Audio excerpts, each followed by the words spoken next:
نحمدہ ونصلی علی رسولہ الکریم، اما بعد فاعوذ باللہ من الشیطان الرجیم، بسم اللہ الرحمن الرحیم۔ بخاری شریف کتاب الایمان، ایمانیات کا بیان، باب نمبر 1۔ نبی صلی اللہ علیہ وسلم کے ارشاد گرامی، اسلام کی بنیاد 5 چیزوں پر ہے۔ اس کی وضاحت اور ایمان قول و فعل دونوں پر مشتمل ہے، نیز وہ زیادتی اور کمی کو قبول کرتا ہے۔ ارشاد باری تعالیٰ ہے، وہی ہے جس نے اہل ایمان کے دلوں میں طمانینت اتاری تاکہ ان کے ایمان میں مزید ایمان کی افزائش ہو۔ وہ چند نوجوان تھے جو اپنے رب پر ایمان لائے تھے اور ہم نے ان کو ہدایت میں ترقی بخشی، اور جو لوگ راہ راست اختیار کرتے ہیں اللہ تعالیٰ ان کو راست روی میں ترقی عطا فرماتا ہے۔ اور ارشاد باری تعالیٰ ہے، اور وہ لوگ جنہوں نے ہدایت قبول کی اللہ نے ان کو اور زیادہ ہدایت میں بڑھا دیا اور انہیں ان کا تقوی عطا فرمایا۔ اور ایمان لانے والوں کا ایمان بڑھے، اور اللہ تعالیٰ کا فرمان ہے، اور جب کوئی سورت اترتی ہے تو ان میں سے بعض وہ لوگ ہیں جو پوچھتے ہیں کہ اس نے تم میں سے کس کے ایمان میں اضافہ کیا؟ تو جو حقیقی اہل ایمان ہوتے ہیں وہ سورت ان کے ایمان میں اضافہ کرتی ہے۔ ارشاد باری تعالیٰ ہے، اور وہ جن سے لوگوں نے کہا کہ تمہارے خلاف بڑی فوجیں جمع ہیں، ان سے ڈرو، تو یہ سن کر ان کا ایمان اور بڑھ گیا۔ نیز اللہ تعالیٰ کا فرمان، اور اس چیز نے ان کے ایمان و اطاعت میں اور اضافہ کر دیا۔ اور اللہ کے لیے کسی سے محبت کرنا اور بغض رکھنا داخل ایمان ہے۔ حضرت عمر بن عبدالعزیز نے اپنے گورنر حضرت عدی بن عدی کو لکھا کہ ایمان کے فرائض و احکام نیز حدود اور سنن ہیں، جس نے ان کو پورا کیا اس نے اپنے ایمان کو مکمل کیا، اور جس نے ان تمام کو پورا نہ کیا اس نے ایمان کو ناقص رکھا۔ اگر میں زندہ رہا تو تمہارے لیے ان تمام چیزوں کو ضرور بیان کروں گا تاکہ تم ان پر عمل کر سکو، اور اگر مجھے زندگی نہ ملی تو مجھے بھی تمہارے پاس رہنے کا اتنا شوق نہیں ہے۔ حضرت ابراہیم علیہ السلام کا قول قرآن میں نقل ہوا ہے، لیکن قلبی اطمینان چاہتا ہوں۔ حضرت معاذ بن جبل نے حضرت اسود بن حلال سے کہا، ہمارے ساتھ بیٹھ تاکہ چند لمحات کے لیے اپنے ایمان کو تازہ کر لیں۔ حضرت ابن مسعود رضی اللہ تعالیٰ عنہ نے فرمایا، یقین پورا ایمان ہے۔ حضرت ابن عمر فرماتے ہیں، انسان اس وقت تک تقوی کی حقیقت کو نہیں پا سکتا جب تک ایسی چیزوں کو نہ چھوڑ دے جو دل میں کھٹکتی ہوں۔ امام مجاہد رحمت اللہ اس ارشاد باری کی تفسیر میں فرماتے ہیں، اللہ نے تمہارے لیے وہی دین مقرر کیا ہے جس کے قائم کرنے کا نوح کو حکم دیا تھا۔ اس کا مطلب یہ ہے کہ اے محمد صلی اللہ علیہ وسلم، ہم نے تمہیں اور نوح کو ایک ہی دین کی وصیت کی تھی۔ حضرت ابن عباس کی تفسیر کرتے ہوئے فرماتے ہیں کہ اس سے مراد قانون الہی اور منہاجن سے مراد اس قانون پر عمل کرنے کا طریقہ ہے۔ باب نمبر 2 ہے، تمہاری دعا سے مراد تمہارا دین ہے۔ ارشاد باری تعالیٰ ہے، اے پیغمبر کہہ دیجئے اگر تمہاری دعا نہ ہوتی تو تمہارا رب تمہاری مطلق پرواہ نہ کرتا۔ صحیح بخاری حدیث نمبر 8۔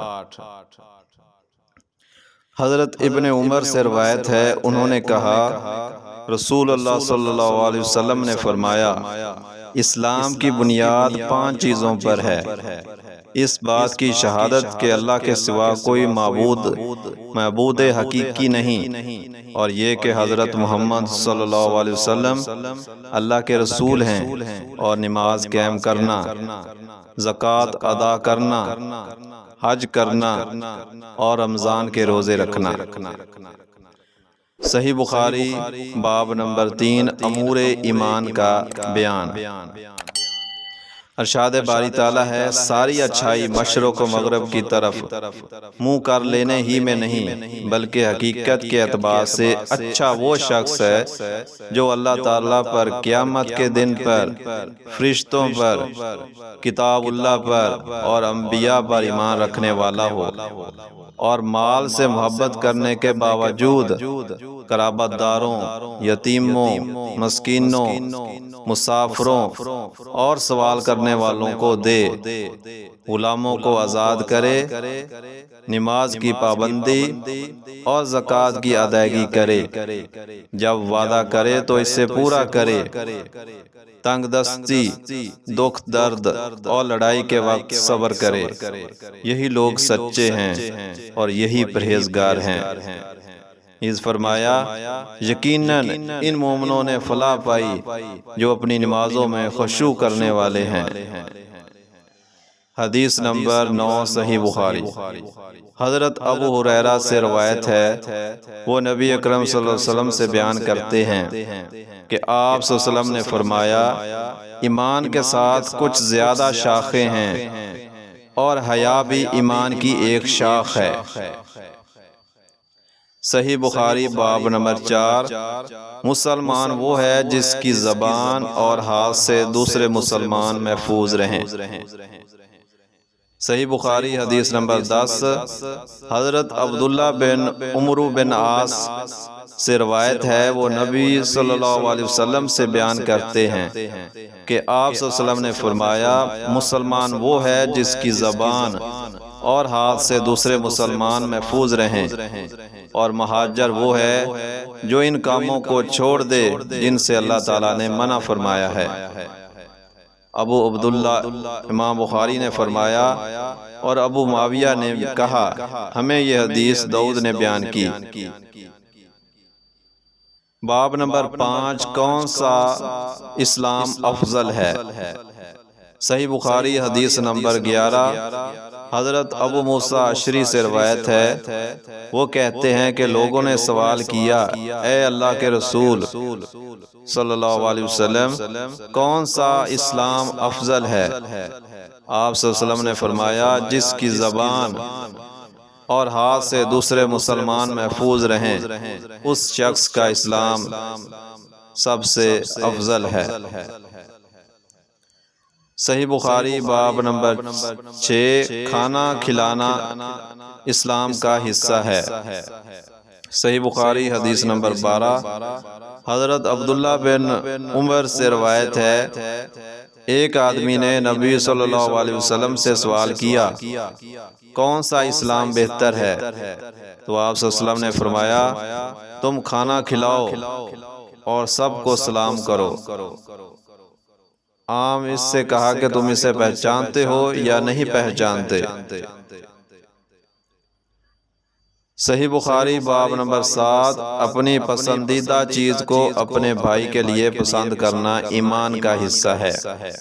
صحیح بخاری حدیث نمبر 13 حضرت انس رضی اللہ تعالیٰ عنہ سے روایت ہے کہ وہ نبی اکرم صلی اللہ علیہ وسلم سے بیان کرتے ہیں، آپ صلی اللہ علیہ وسلم نے فرمایا، تم میں سے کوئی شخص مومن نہیں ہو سکتا یہاں تک کہ اپنے بھائی کے لیے وہی چیز پسند کرے جو اپنے لیے پسند کرتا ہے۔ باب نمبر 8 صحیح بخاری رسول اللہ صلی اللہ علیہ وسلم سے محبت بھی ایمان کا حصہ ہے۔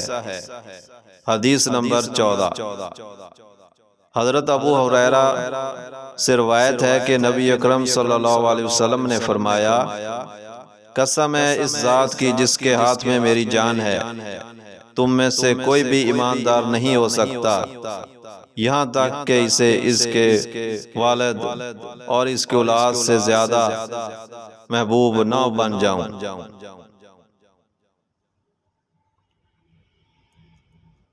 صحیح بخاری حدیث نمبر 15 حضرت انس رضی اللہ تعالیٰ عنہ سے روایت ہے کہ رسول اللہ صلی اللہ علیہ وسلم نے فرمایا، تم میں سے کوئی مومن نہیں ہو سکتا جب تک میں اس کے نزدیک، اس کے والد، اس کی اولاد اور تمام لوگوں سے زیادہ محبوب نہ ہو جاؤں۔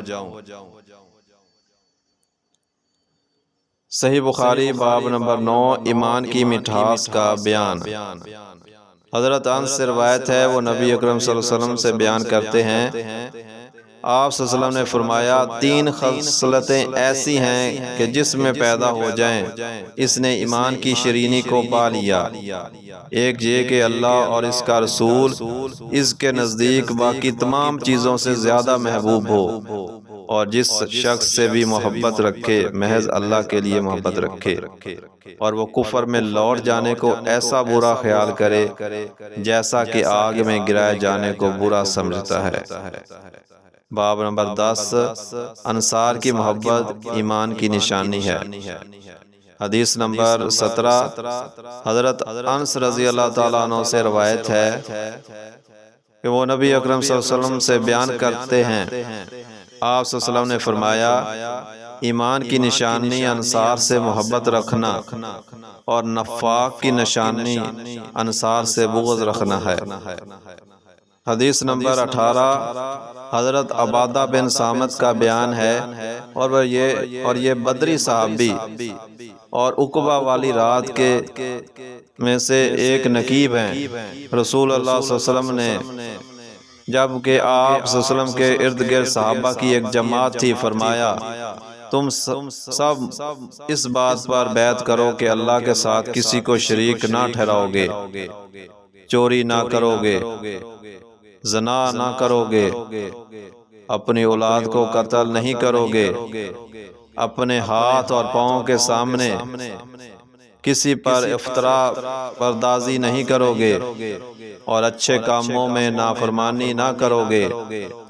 پھر جو کوئی تم میں سے یہ عہد پورا کرے گا اس کا ثواب اللہ کے ذمہ ہے، اور جو کوئی ان گناہوں میں سے کچھ کر بیٹھے اور اسے دنیا میں اس کی سزا مل جائے تو اس کا گناہ اتر جائے گا، اور جو کوئی ان جرائم میں سے کسی کا ارتکاب کرے پھر اللہ نے دنیا میں اس کی پردہ پوشی فرمائی تو وہ اللہ کے حوالے ہے، چاہے تو قیامت کے دن اسے سزا دے یا معاف کر دے۔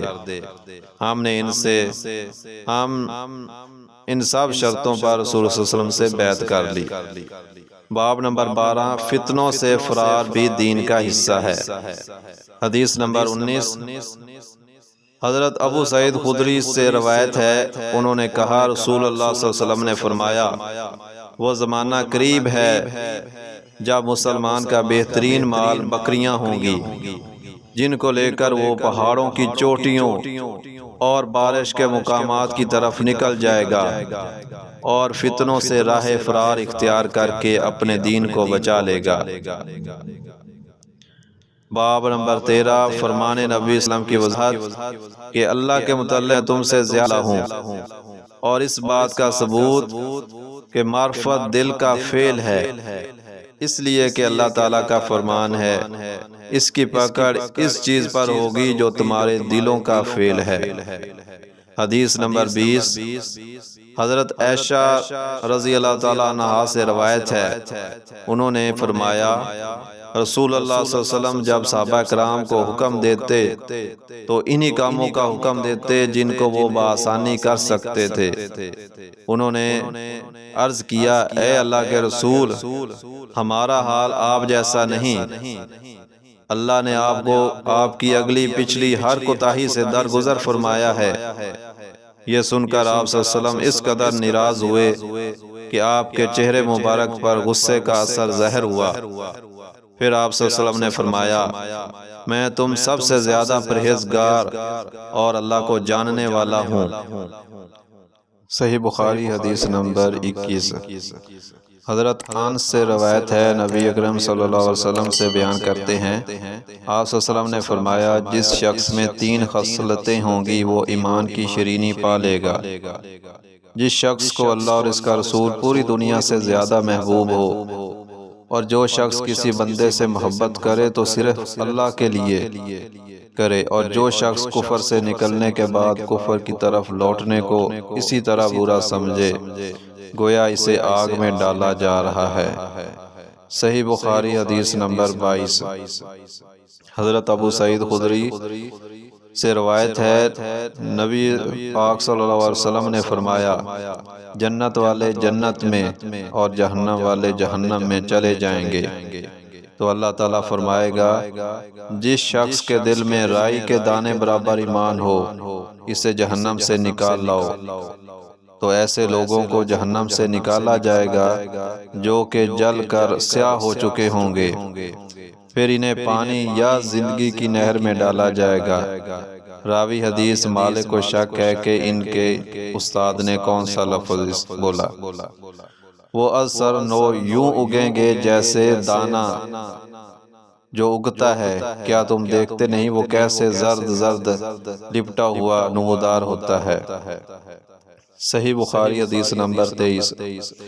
حضرت ابو سعید خدری سے روایت ہے، رسول اللہ صلی اللہ علیہ وسلم نے فرمایا، میں ایک مرتبہ سو رہا تھا کہ بحالت خواب لوگوں کو دیکھا، وہ میرے سامنے لائے جاتے ہیں اور وہ کرتے پہنے ہوئے ہیں، بعض کے کرتے چھاتیوں تک ہیں اور کچھ لوگوں کے اس سے بھی کم، اور عمر بن خطاب کو میرے سامنے اس حالت میں لایا گیا کہ وہ کرتا پہنے ہوئے ہیں اور اسے زمین پر گھسیٹ رہے ہیں۔ صحابہ نے پوچھا، اے اللہ کے رسول صلی اللہ علیہ وسلم، آپ اس کی کیا تعبیر کرتے ہیں؟ آپ صلی اللہ علیہ وسلم نے فرمایا، دین۔ صحیح بخاری حدیث نمبر 24۔ حضرت عبداللہ بن عمر سے روایت ہے، رسول اللہ صلی اللہ علیہ وسلم ایک انصاری مرد کے پاس سے گزرے، جبکہ وہ اپنے بھائی کو سمجھا رہا تھا کہ تو اتنی شرم کیوں کرتا ہے؟ رسول اللہ صلی اللہ علیہ وسلم نے اس سے فرمایا، اسے اس کے حال پر چھوڑ دے، کیونکہ شرم تو ایمان کا حصہ ہے۔ صحیح بخاری حدیث نمبر 25۔ حضرت عبداللہ بن عمر سے روایت ہے، رسول اللہ صلی اللہ علیہ وسلم نے فرمایا، مجھے حکم ملا ہے کہ میں لوگوں سے جنگ جاری رکھوں یہاں تک کہ وہ اس بات کی شہادت دیں کہ اللہ کے سوا کوئی معبود حقیقی نہیں اور حضرت محمد صلی اللہ علیہ وسلم اللہ کے رسول ہیں۔ پورے اداب سے نماز ادا کریں، زکوٰۃ دیں۔ جب وہ یہ کرنے لگیں تو انہوں نے اپنے مال و جان کو مجھ سے بچا لیا سوائے حق اسلام کے، اور ان کا حساب اللہ کے سپرد ہے۔ صحیح بخاری حدیث نمبر 26۔ حضرت ابو ہریرہ سے روایت ہے، رسول اللہ صلی اللہ علیہ وسلم نے سے دریافت کیا گیا کہ کون سا عمل افضل ہے؟ آپ صلی اللہ علیہ وسلم نے فرمایا، اللہ اور اس کے رسول پر ایمان لانا۔ سوال کیا گیا، پھر کون سا؟ فرمایا، اللہ کی راہ میں جہاد کرنا۔ پوچھا گیا، پھر کون سا؟ فرمایا، وہ حج جو قبول ہو۔ صحیح بخاری حدیث نمبر 27۔ حضرت سعد بن ابی وقاص کا بیان ہے کہ رسول اللہ صلی اللہ علیہ وسلم نے چند لوگوں کو کچھ مال دیا اور وہ سعد وہاں بیٹھے ہوئے تھے۔ آپ نے ایک شخص کو چھوڑ دیا، یعنی اسے کچھ نہ دیا، حالانکہ وہ تمام لوگوں میں مجھے زیادہ پسند تھے۔ میں نے کہا، اے اللہ کے رسول، آپ صلی اللہ علیہ وسلم نے فلاں شخص کو چھوڑ دیا، اللہ کی قسم میں تو اس سے مومن سمجھتا ہوں۔ آپ صلی اللہ علیہ وسلم نے فرمایا، مومن یا مسلمان؟ میں تھوڑی دیر خاموش رہا، پھر اس کے متعلق میں جو جانتا تھا اس نے مجھے بولنے پر مجبور کر دیا۔ میں نے دوبارہ عرض کیا، آپ صلی اللہ علیہ وسلم نے فلاں شخص کو کیوں نظر انداز کر دیا؟ اللہ کی قسم میں تو اسے مومن خیال کرتا ہوں۔ آپ صلی اللہ علیہ وسلم نے فرمایا، مومن یا مسلمان؟ میں پھر تھوڑی دیر چپ رہا، پھر اس کے متعلق جو میں جانتا تھا اس نے مجھے مجبور کیا، تو میں نے تیسری مرتبہ وہی عرض کیا اور رسول اللہ صلی اللہ علیہ وسلم نے بھی وہی فرمایا۔ اس کے بعد آپ گویا ہوئے، اے سعد، میں ایک شخص کو کچھ دیتا ہوں حالانکہ دوسرا شخص مجھے اس سے زیادہ محبوب ہوتا ہے، یہ اس اندیشے کے پیش نظر کہ کہیں ایسا نہ ہو کہ وہ اپنی کمزوری کی وجہ سے اسلام سے پھر جائے اور اللہ تعالیٰ اسے اوندھے منہ دوزخ میں ڈال دے۔ صحیح بخاری حدیث نمبر 28۔ حضرت عبداللہ بن عمر سے روایت ہے، ایک شخص نے رسول اللہ صلی اللہ علیہ وسلم سے دریافت کیا، کون سا اسلام بہتر ہے؟ آپ صلی اللہ علیہ وسلم نے فرمایا تم کھانا کھلاؤ آشنا اور نا آشنا اور سب کو سلام کرو۔ صحیح بخاری حدیث نمبر 29۔ حضرت ابن عباس سے روایت ہے، انہوں نے کہا نبی اکرم صلی اللہ علیہ وسلم نے فرمایا میں نے دوزخ دیکھی تو وہاں اکثر عورتیں تھیں کیونکہ وہ کفر کرتی ہیں۔ لوگوں نے کہا کیا وہ اللہ کے ساتھ کفر کرتی ہیں؟ آپ صلی اللہ علیہ وسلم نے فرمایا نہیں، بلکہ وہ اپنے خاوند کا کفر کرتی ہیں، یعنی ناشکری کرتی ہیں اور احسان فراموش ہیں۔ وہ یوں کہ اگر تو ساری عمر عورت سے اچھا سلوک کرے، پھر وہ معمولی سی ناگوار بات تجھ میں دیکھے تو کہنے لگتی ہے کہ مجھے تجھ سے کبھی آرام نہیں ملا۔ فرمان نبوی ہے، اے ابو ذر تیرے اندر ابھی جاہلیت کی خصلت باقی ہے، اور ارشاد باری تعالیٰ ہے اللہ تعالیٰ شرک کو معاف نہیں کرے گا، اس کے علاوہ جس گناہ کو چاہے بخش دے۔ صحیح بخاری حدیث نمبر 30۔ حضرت ابو ذر غفاری کو دیکھا تو انہوں نے کہا کہ ان کے غلام نے ایک جیسا جوڑا زیب تن کیا ہوا ہے۔ میں نے ان سے اس کی بابت پوچھا تو انہوں نے فرمایا میں نے ایک شخص کو بائیں طور گالی دی کہ اسے ماں کی آر دلائی۔ نبی اکرم صلی اللہ علیہ وسلم نے یہ سن کر فرمایا تو نے اسے اس کی ماں سے آر دلائی؟ ابھی تک تجھ میں جاہلیت کا اثر باقی ہے۔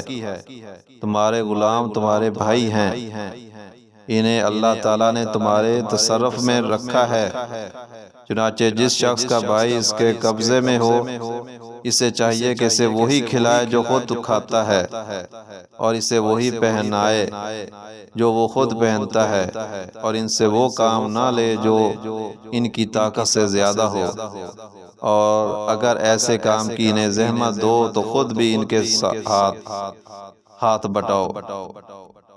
صحیح بخاری حدیث نمبر 31۔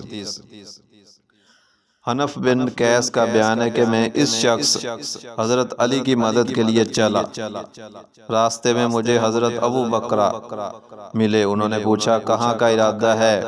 میں نے کہا میرا ارادہ اس شخص کی مدد کرنے کا ہے۔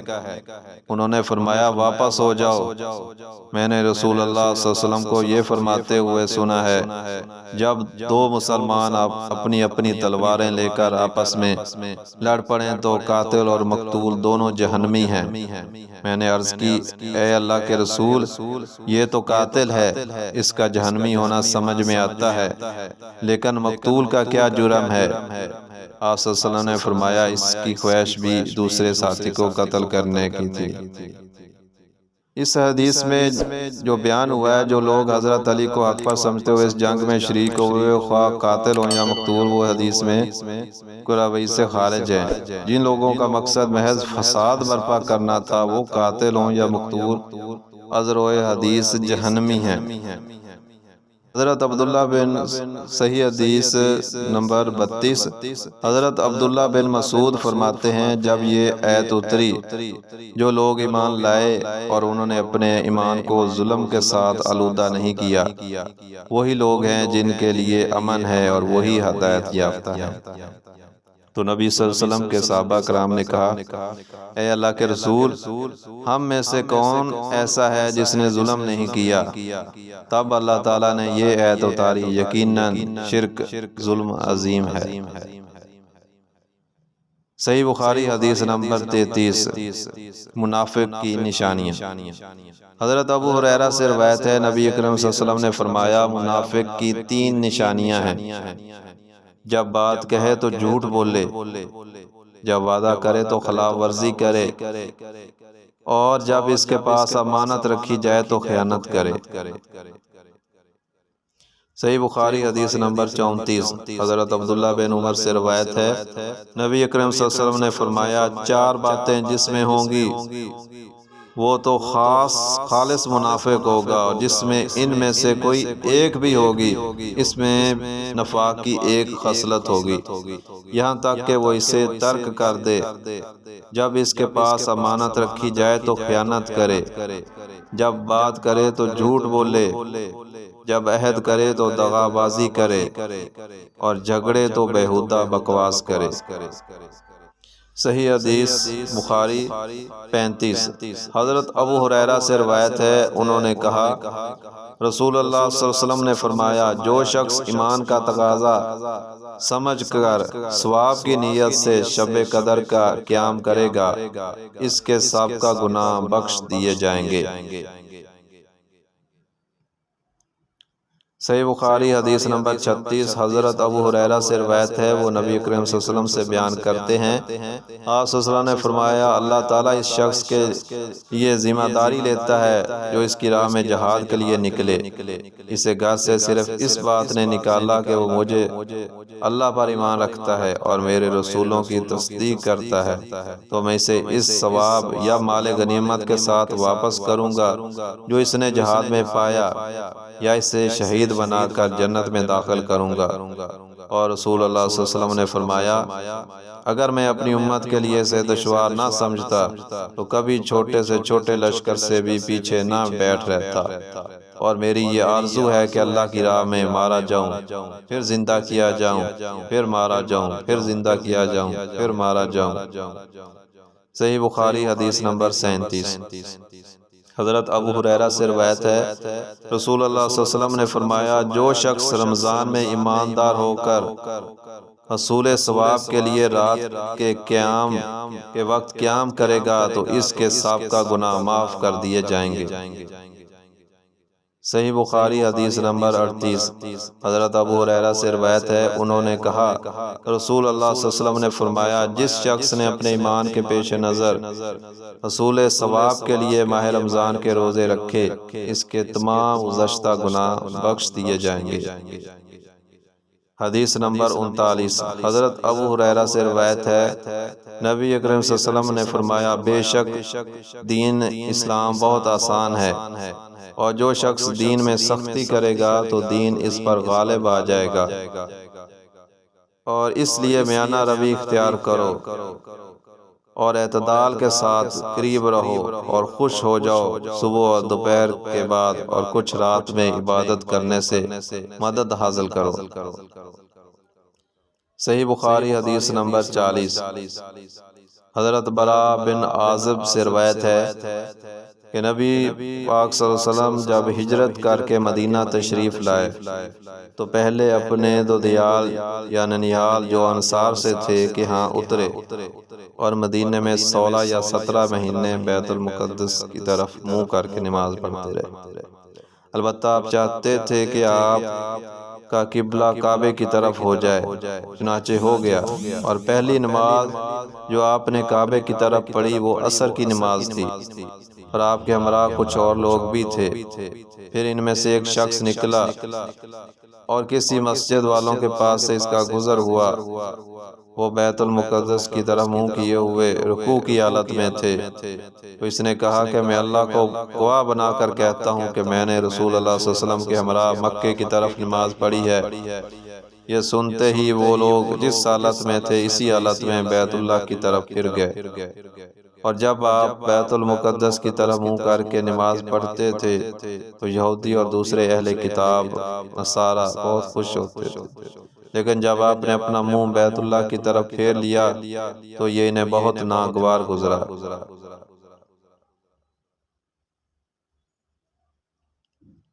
صحیح بخاری حدیث نمبر 41۔ حضرت ابو سعید خدری سے روایت ہے، انہوں نے رسول اللہ صلی اللہ علیہ وسلم سے سنا، آپ صلی اللہ علیہ وسلم فرما رہے تھے، جب کوئی بندہ مسلمان ہو جاتا ہے پھر اسلام پر اچھی طرح کاربند رہتا ہے تو اللہ تعالیٰ اس کے تمام گناہوں کو معاف کر دیتا ہے جن کا اس نے قبل از اسلام ارتکاب کیا تھا، اور اس کے بعد پھر قصاص کا اصول چلتا ہے کہ ایک نیکی کا بدلہ 10 گنا سے لے کر 700 گنا تک دیا جاتا ہے، اور برائی کا بدلہ تو برائی کے مطابق ہی دیا جاتا ہے، مگر یہ کہ اللہ تعالیٰ اس سے بھی درگزر فرمائے۔ حضرت ابو ہریرہ حدیث نمبر 42 حضرت ابو ہریرہ سے روایت ہے، انہوں نے کہا رسول اللہ صلی اللہ علیہ وسلم نے فرمایا، جب تم میں سے کوئی اپنے اسلام کو اچھا کرے تو ہر اچھائی جس کو وہ بجا لائے گا 10 گناہ سے 700 گناہ تک لکھی جائے گی، اور ہر وہ برا کام جو وہ کرتا ہے تو وہ اتنا ہی لکھا جاتا ہے جتنا اس نے کیا۔ صحیح بخاری حدیث نمبر 43۔ حضرت عائشہ سے روایت ہے، نبی اکرم صلی اللہ علیہ وسلم ایک مرتبہ ان کے پاس تشریف لائے، وہاں ایک عورت بیٹھی ہوئی تھی۔ آپ صلی اللہ علیہ وسلم نے پوچھا یہ کون ہے؟ حضرت عائشہ رضی اللہ تعالیٰ عنہا نے کہا یہ فلاں عورت ہے، اور اس کی کثرت نماز کا حال بیان کرنے لگی۔ آپ صلی اللہ علیہ وسلم نے فرمایا رک جاؤ، تم اپنے ذمہ صرف وہی کام لو جو ہمیشہ کر سکتے ہو، اللہ کی قسم اللہ تعالیٰ ثواب دینے سے نہیں اکتاتا، تم ہی عبادت کرنے سے تھک جاؤ گے، اور اللہ تعالیٰ کو سب سے زیادہ محبوب اطاعت کا وہ کام ہے جس کا کرنے والا اس پر ہمیشگی کرے۔ صحیح بخاری حدیث نمبر 44۔ حضرت انس سے روایت ہے، وہ نبی اکرم صلی اللہ علیہ وسلم سے بیان کرتے ہیں، آپ صلی اللہ علیہ وسلم نے فرمایا جس نے لا الہ الا اللہ کہا اور اس کے دل میں ایک جو کے برابر نیکی ایمان ہو وہ دوزخ سے ضرور نکلے گا، اور جس نے لا الہ الا اللہ کہا اس کے دل میں گہیوں کے دانے کے برابر بھلائی ایمان ہو وہ دوزخ سے ضرور نکلے گا، اور جس نے لا الہ الا اللہ کہا اور اس کے دل میں ایک ذرہ برابر نیکی ایمان ہو وہ دوزخ سے ضرور نکلے گا۔ صحیح بخاری حدیث نمبر 45۔ حضرت عمر بن خطاب سے روایت ہے، ایک یہودی نے ان سے کہا اے امیر المومنین، تمہاری کتاب قرآن میں ایک ایسی آیت ہے جسے تم پڑھتے رہتے ہو، اگر وہ آیت ہم یہودیوں پر نازل ہوتی تو ہم اس دن کو عید کا دن ٹھہرا لیتے۔ حضرت عمر نے کہا وہ کون سی آیت ہے؟ یہودی بولا یہ آیت، آج میں نے تمہارے لیے تمہارا دین کامل کر دیا اور تم پر اپنی نعمت پوری کر دی اور دین اسلام کو تمہارے لیے پسند کر لیا۔ حضرت عمر نے کہا ہم اس دن اور اس مقام کو جانتے ہیں جس میں یہ آیت نبی صلی اللہ علیہ وسلم پر نازل ہوئی، یہ آیت جمعے کے دن اتری جب آپ عرفات میں کھڑے تھے۔ صحیح بخاری حدیث نمبر 46۔ حضرت طلحہ بن عبید اللہ کا بیان ہے کہ اہل نجد سے ایک شخص پراگندہ بال رسول اللہ صلی اللہ علیہ وسلم کے پاس آیا، ہم اس کی آواز کی گنگناہٹ سن رہے تھے مگر یہ نہ سمجھتے تھے کہ کیا کہتا ہے، یہاں تک کہ وہ نزدیک آ پہنچا، تب معلوم ہوا کہ وہ اسلام کے متعلق پوچھ رہا ہے۔ رسول اللہ صلی اللہ علیہ وسلم نے فرمایا دن رات میں 5 نمازیں ہیں۔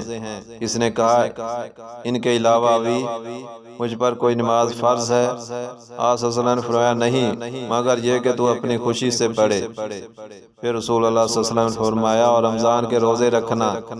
اس نے عرض کیا اور تو کوئی روزہ مجھ پر فرض نہیں۔ آپ صلی اللہ علیہ وسلم نے فرمایا نہیں، مگر یہ کہ تو اپنی خوشی سے رکھے۔ حضرت علی کہتے ہیں رسول صلی اللہ علیہ وسلم نے اس سے زکوٰۃ کا بھی ذکر کیا، اس نے کہا مجھ پر اس کے علاوہ کوئی اور صدقہ بھی فرض ہے؟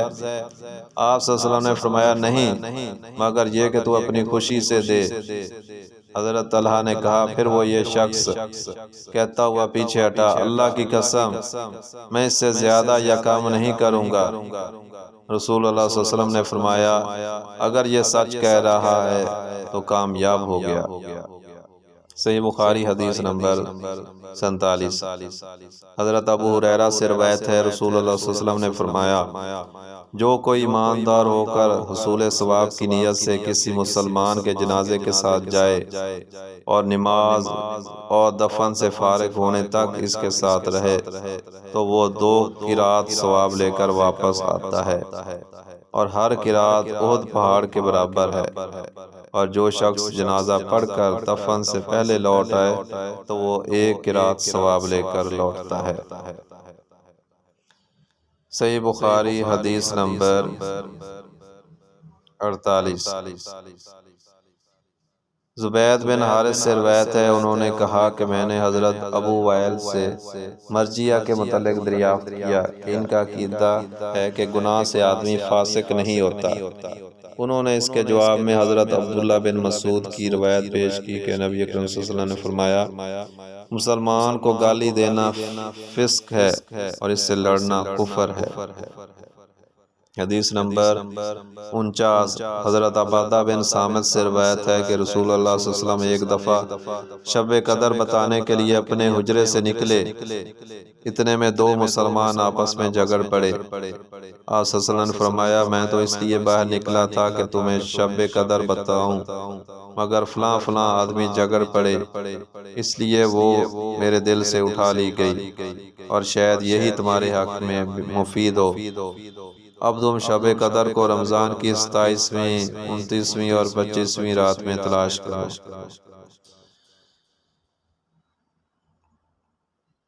صحیح بخاری حدیث نمبر 50۔ حضرت ابو ہریرہ سے روایت ہے، نبی کریم صلی اللہ علیہ وسلم لوگوں کے سامنے تشریف فرما تھے کہ اچانک ایک شخص آپ کی خدمت میں حاضر ہوا اور پوچھنے لگا، ایمان کیا ہے؟ آپ صلی اللہ علیہ وسلم نے فرمایا، ایمان یہ ہے کہ تم اللہ پر، اس کے فرشتوں پر اور روز محشر اللہ کے حضور پیش ہونے پر اور اللہ کے رسولوں پر ایمان لاؤ اور قیامت کا یقین کرو۔ اس نے مزید سوال کیا، اسلام کیا ہے؟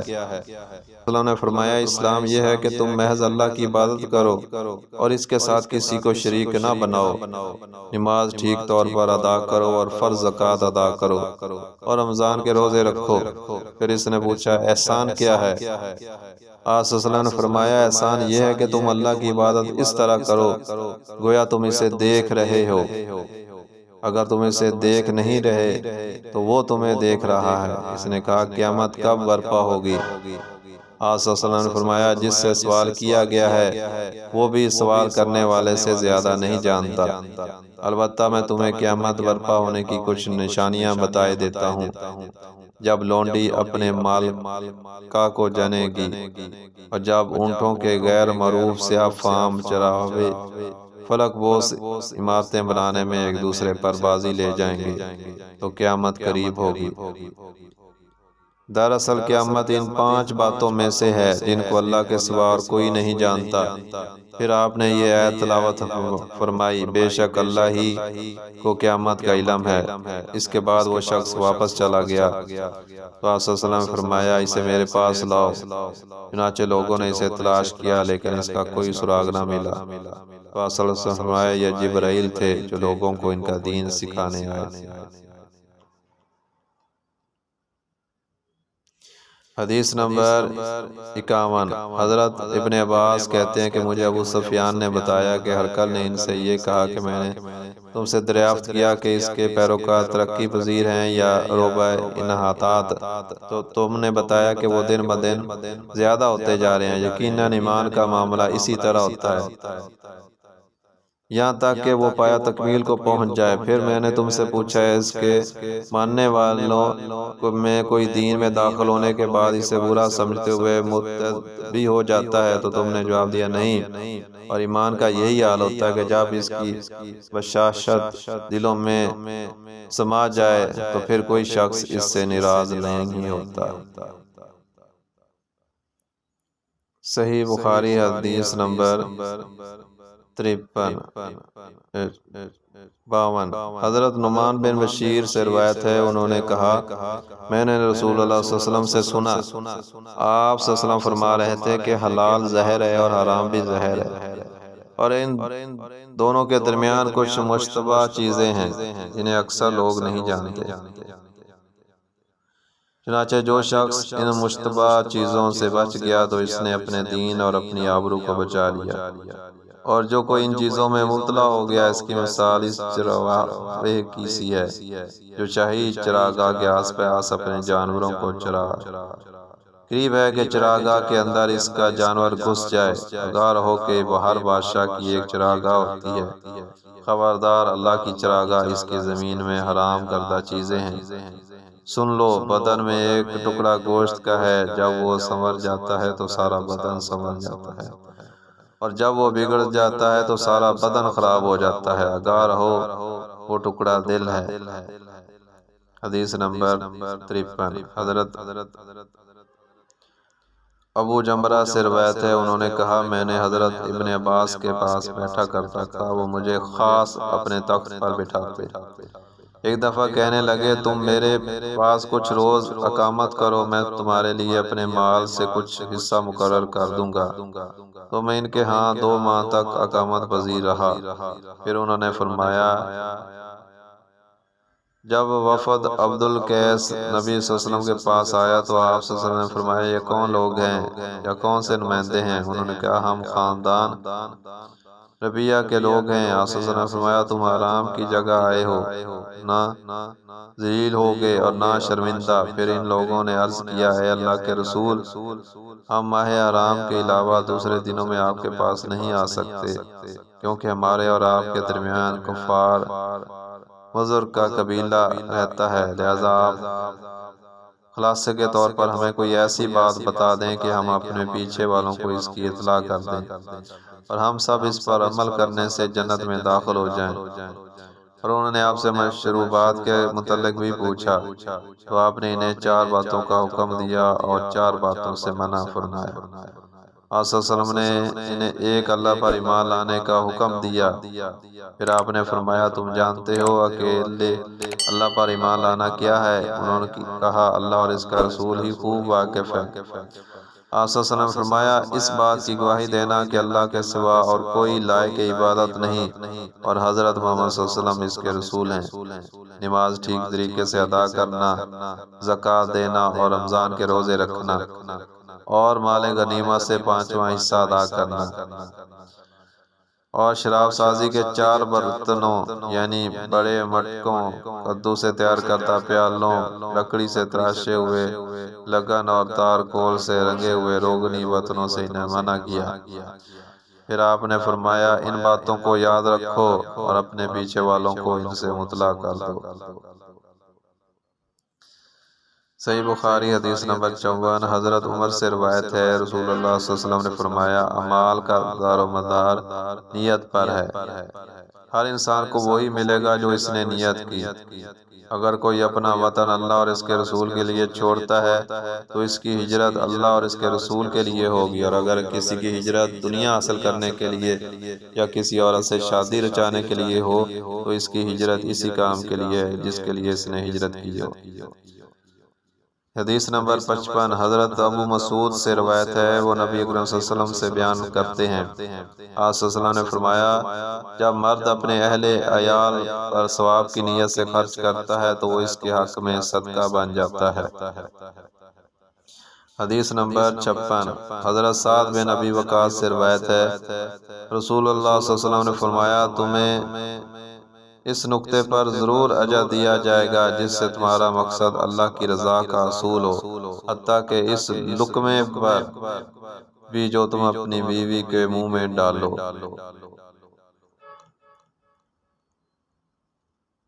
حدیث نمبر 57۔ حضرت جریر بن عبداللہ بجلی سے روایت ہے، انہوں نے کہا میں نے رسول اللہ صلی اللہ علیہ وسلم نے نماز پڑھنے، زکوٰۃ دینے اور ہر مسلمان سے خیر خواہی کرنے کے اقرار پر بیعت کی۔ حدیث نمبر 58۔ زیاد بن علاقہ سے روایت ہے، انہوں نے کہا میں نے حضرت جریر بن عبداللہ بجلی سے سنا جس دن حضرت مغیرہ بن شعبہ کی وفات ہوئی تو وہ خطبے کے لیے کھڑے ہوئے، اللہ کی حمد و ثنا کی اور کہا تمہیں صرف ایک اللہ سے ڈرنا چاہیے جس کا کوئی شریک نہیں، نیز تمہیں دوسرے امیر کے آنے تک تحمل و اطمینان سے رہنا چاہیے، بس وہ عنقریب ہی آ جائیں گے۔ پھر فرمایا اے اپنے امیر کے لیے دعائے مغفرت کرو کہ وہ خود بھی معاف کرنے کو پسند کرتا تھا۔ پھر تمہیں معلوم ہونا چاہیے کہ میں ایک دفعہ نبی صلی اللہ علیہ وسلم کی خدمت میں حاضر ہوا اور عرض کی اے اللہ کے رسول میں آپ سے اسلام پر بیعت کرنا چاہتا ہوں، تو آپ صلی اللہ علیہ وسلم نے مجھ سے ہر مسلمان کے ساتھ خیر خواہی کرنے کا عہد لیا، پھر اسی شرط پر میں نے آپ صلی اللہ علیہ وسلم سے بیعت کر لی، مجھے اس مسجد کے رب کی قسم میں تمہارا خیر خواہ ہوں۔ پھر آپ نے استغفار کیا اور منبر سے نیچے اترے۔